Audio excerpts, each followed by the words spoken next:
안녕하세요. 오늘의 질문 강국진입니다. 오늘은 우리는 왜 인공지능의 사용을 피할 수 없는가 하는 질문을 가지고 같이 얘기해 보겠습니다. 저는 그 답을 이렇게 써봤습니다. 인간은 지식을 다룰 수 있지만 데이터는 다룰 수 없다. 그럼 지금부터 이 답이 정확히 뭘 의미하는지에 대해서 좀 더 이야기해 보겠습니다. 지식과 데이터는 뭐가 다를까요? 제가 말하는 차이는 간단합니다. 기본적으로 지식이란 인간 중심적인 정보라는 것이죠. 다시 말해서 지식이란 인간에 의해서 해독이 가능한 정보를 말합니다. 그래서 모든 지식은 사실은 데이터이고 데이터는 모두 지식이 아닙니다.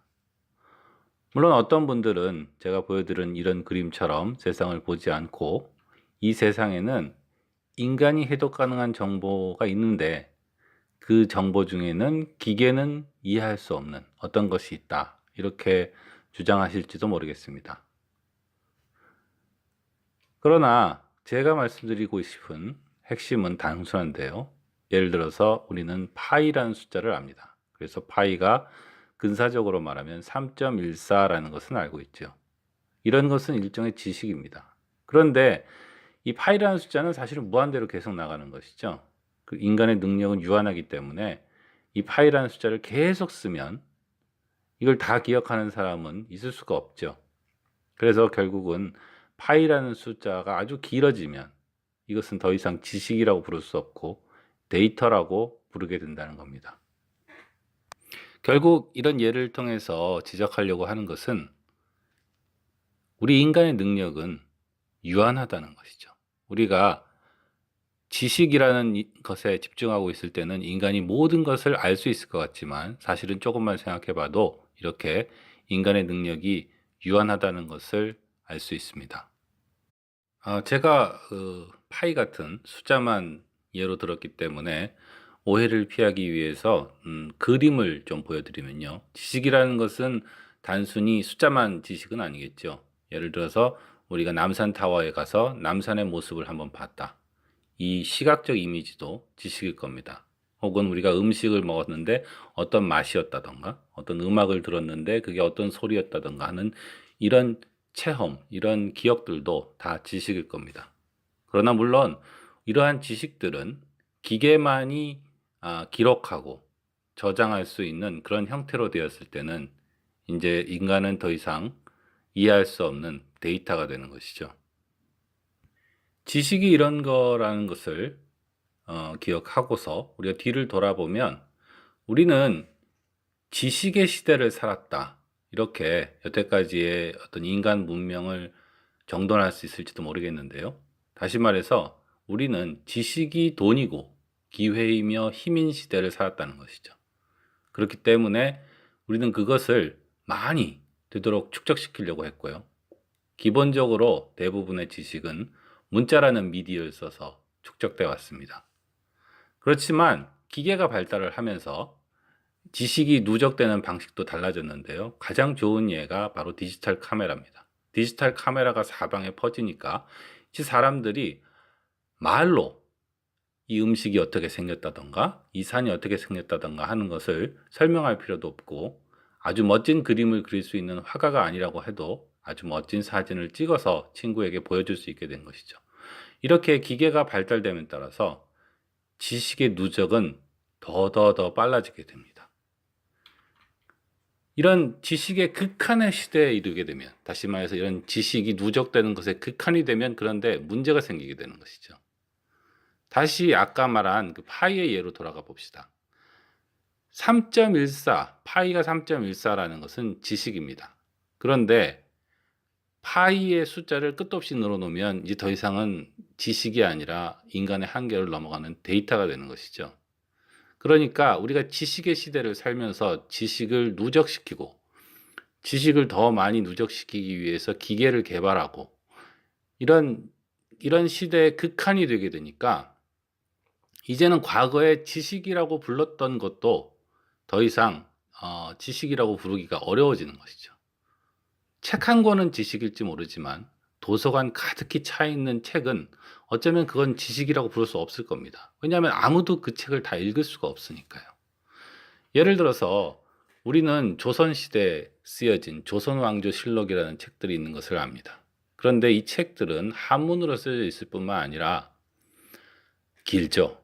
이걸 다 줄줄이 외울 수 있는 사람은 아무도 없을 겁니다. 그러니까 누군가가 조선시대에 무슨 일이 있었지라고 하면은 거기서 바로바로 답을 꺼집어낼 수 없는 것이죠. 그러니까 조선왕조실록은 지식이라기보다는 데이터에 가까운 겁니다. 그런데 이 정도는 사실 약과죠. 요즘에는 센서들이 발달해서 온 사방에서 지식, 데이터 이런 것을 누적하고 있습니다. 그러니까 더 이상 사람이 기억하고 다룰 수 없는 정도의 정보가 넘쳐나고 있는 시대가 된 것이죠. 이것은 우리가 바로 지식의 시대의 극한을 지나왔기 때문에 생긴 일이라고 할 수 있겠습니다. 그런데 얘기는 여기서 끝나는 것이 아닙니다. 여기까지 얘기를 들으면은 전문적인 지식이 없으신 분들은 이건 정확히 말하면 인공지능이 아니라 기계를 얘기하는 것이 아닌가. 혹은 기계가 아니라고 해도 굉장히 머리 좋은 수학자가 만들어낸 어떤 수학을 쓰면 이런 어려운 데이터들을 다 다룰 수 있는 것이 아닌가라고 착각할 수 있습니다. 근데 문제는 그렇게 단순하지 않은데요. 그 핵심적인 이유 중에 하나는 차원의 저주라는 것 때문에 그렇습니다. 이 차원의 저주라는 것은 이 이공계에서는 널리 알려져 있는 얘기인데요. 그것은 어떤 그 차원이 늘어나면, 어떤 물건이 가지는 성질이 늘어나면 우리가 고려 가능한 경우의 수가 지수적으로 증가한다는 것이죠. 예를 들어서 x라는 차원이 하나밖에 없었을 때 5개의 경우가 있었다면 xy라는 2개의 차원이 있으면 이제 5의 제곱인 25가지의 경우가 생기고요. xyz라는 3가지 차원이 있으면 5의 3승으로 125가지나 되는 그 차원이 늘어나게 되는 거죠. 그러니까 경우의 수가 늘어나게 되는 거죠. 이렇게 지수적으로 가능한 경우의 수가 늘어나면 아무리 컴퓨터가 빨라져도 별로 소용이 없습니다. 그러니까 우리가 이 차원의 저주라는 문제를 대처할 수 없으면 아무리 빠른 컴퓨터를 만들고 아무리 빠른 센서를 만들어도 그것들이 문제를 해결해 줄 수 없다는 거죠. 그리고 이것은 아무리 머리 좋은 수학자가 등장해도 마찬가지입니다. 왜냐하면 경우의 수가 너무 엄청나기 때문에 이 수학자가 어떻게 어떤 멋진 수학으로 해결할 수 있는 단계가 아닌 겁니다. 차원의 저주를 설명하는 한 가지 예 중에 하나가 소위 말하는 그 트래블링 세일즈맨 프로블럼이라고 해서 어떤 도시가 있는 겁니다. 도시가 있는데 이 도시를 이 판매원이 돌아다녀야 되는데 어떤 경로로 돌아다녀야 모든 그 도시를 다 돌면서 가장 짧은 그 경로로 돌 수 있을까? 그 여행 경로를 찾아라. 뭐 이런 거거든요.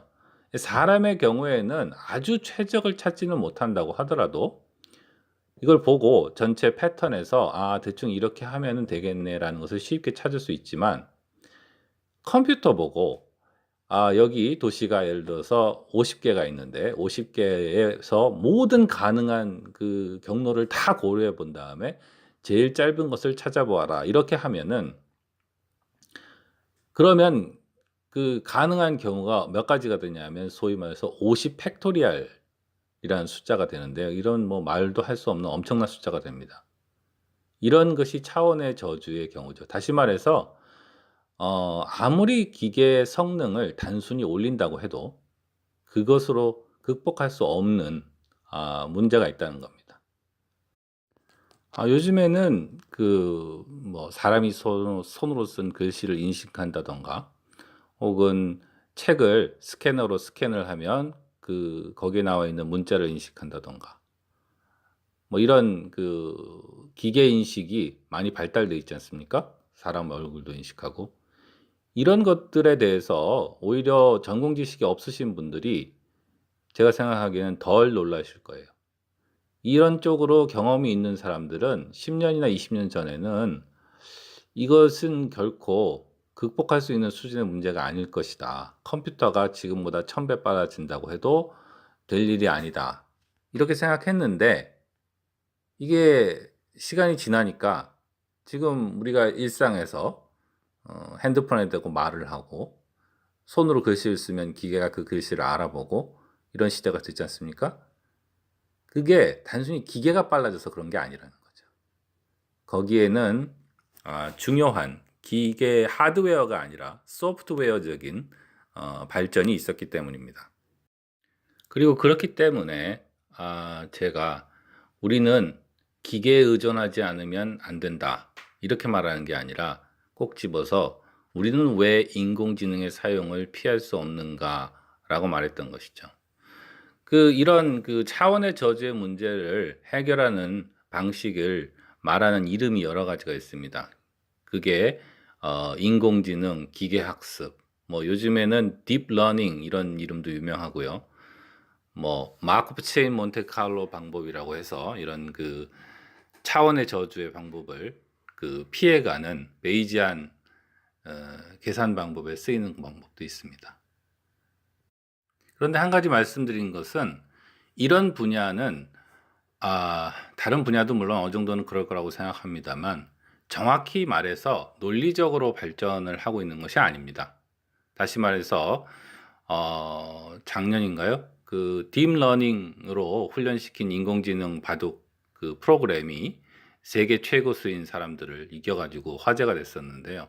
이 딥러닝이 그러면은 왜 잘 되는가? 왜 다른 방법보다 더 뛰어난가에 대해서 우리가 이런저런 정성적인 설명을 붙일 수는 있지만 정확히 왜 잘 될 수밖에 없다라고 예를 들어서 뭐 수학적인 분석을 통해서 증명되고 이렇게 해서 발전하고 있는 것은 아니라는 겁니다. 그냥 어느 정도의 생각은 있죠. 그리고 경험에 기초해서 이런저런 방식으로 하는 것이 좋을 것이다라고 했는데 실제로 해보면 안 될 수도 있었거든요. 우리가 모르는 어떤 이유로 해서. 근데 해봤더니 실제로 잘 되더라. 이전 것보다 훨씬 낫더라. 이런 식으로 인공지능이 발전하고 있는 겁니다. 그렇기 때문에 10년이나 15년, 20년 전에 인공지능을 연구하던 사람들이라고 해도 앞으로 인공지능이 어떻게 발전할 것인지에 대해서 예측하기가 어려웠던 것이죠. 왜냐하면 정확한 분석적 계산에 의해서 발전하고 있는 것이 아니기 때문이죠. 자, 그럼 원래 질문을 한번 돌아가 봅시다. 왜 우리는 인공지능의 사용을 피할 수 없을까요? 이제까지의 세계는 말하자면 이렇게 정리할 수 있을 것 같습니다. 우리는 세계가 있는데 이 세계는 항상 세계 그 자체로 인식되는 것이 아니라 어떤 미디어를 통해서 우리가 인식하는 세계가 되는 것이죠. 그런데 그럼 이 세계를 우리가 인식하는 방법이 여태까지는 인간 중심적이었다는 것이죠. 바로 지식의 형태로 세계가 이해되고 그 지식을 가지고 우리의 인간의 인식이 만들어져 왔다는 겁니다.